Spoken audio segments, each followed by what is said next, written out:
साथियों, जैसा कि आप लोग जानते हैं कि अभी हाल ही में सुप्रीम कोर्ट ने एक सब कास्ट कैटेगराइजेशन के बारे में जजमेंट पास किया था। अगर आप लोगों के इसके बारे में नहीं पता तो मैं आप लोगों से दरखास्त करूंगा कि आदरणीय बहन कुमारी मायावती जी ने इस पे प्रेस कॉन्फ्रेंस कर हम सबको आगाह भी किया है और इसी से रिलेटेड हम सब ने, बहुजन समाज पार्टी ने भारत बंद भी किया था कुछ दिन पहले। ये जो जजमेंट पास हुआ है इसको मैं आप लोगों को समक्ष में बताना चाहूंगा। साथियों, अब राज्य की सरकारें SC ST के अंतर्गत अपने राजनीतिक लाभ के लिए अपनी मर्जी से किसी भी SC ST जाति को आरक्षण का लाभ दे सकती है और अपनी ही मर्जी से उससे आरक्षण का लाभ छीन सकती है। साथियों, ये कहकर कि भाई ये जातियां पैसे से संपन्न हो चुकी है तो इनको आरक्षण की जरूरत नहीं।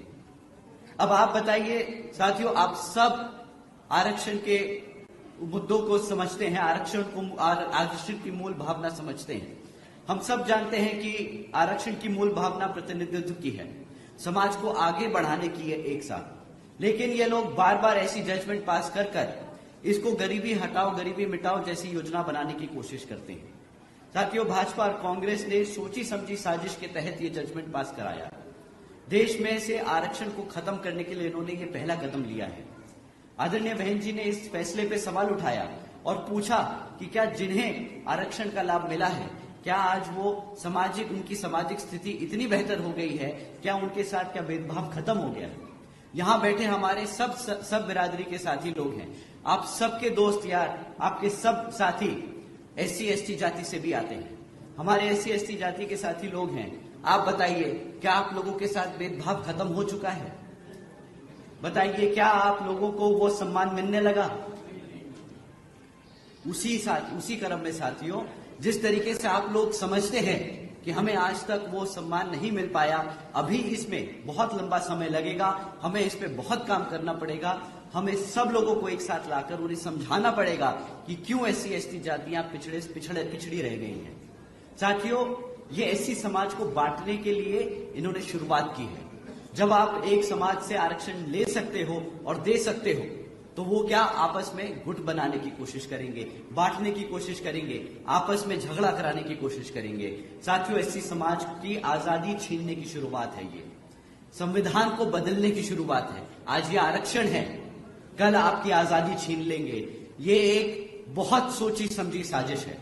साथियों, संविधान बचाने के नाम पर भाजपा और कांग्रेस मिलकर संविधान को बदलकर हमारे आरक्षण को खत्म करने की कोशिश कर रही है। आदरणीय बहन जी ने कहा है कि अगर ये भाजपा का NDA और कांग्रेस का इंडी अलायंस वाली पार्टियां, जिसमें ये समाजवादी पार्टी, आम आदमी पार्टी जैसे लोग शामिल हैं, अगर ये लोग हमारे SC ST समाज के आरक्षण के इतने बड़े हितैषी हैं तो ये सब मिलकर पार्लियामेंट के जरिए रिजर्वेशन एक्ट को संविधान की 9वीं सूची में डालकर उसको हमेशा हमेशा के लिए सुरक्षित कर दे। परंतु मैं जानता हूं कि साथियों, ये लोग कभी भी आपके आरक्षण को 9वीं सूची में नहीं डालेंगे। ये चाहे तो कर सकते हैं परंतु ये नहीं करेंगे। साथियों, इसी क्रम में जब ये जजमेंट आया तो इसको ध्यान में रखते हुए आदरणीय बहन जी ने और बहुजन समाज पार्टी की ये भी एक नई पहल है कि भाई आज के बाद से हमारी मांग जुडिशरी में भी रिजर्वेशन की होनी चाहिए।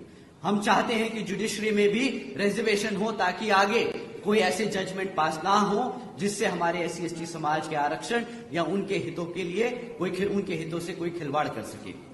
साथियों, जब बात आरक्षण की होती है तो पिछले लोकसभा चुनाव में अभी 6 महीने भी नहीं हुए, ये राहुल गांधी जी, कांग्रेस के लोग संविधान की किताब दिखाकर आपको बोलते रहे, SC ST समाज से बोलते रहे कि भाई हम तुम्हारे संविधान के लिए लड़ रहे हैं, तुम हमें वोट दो, हम तुम्हारे आरक्षण को बचाएंगे।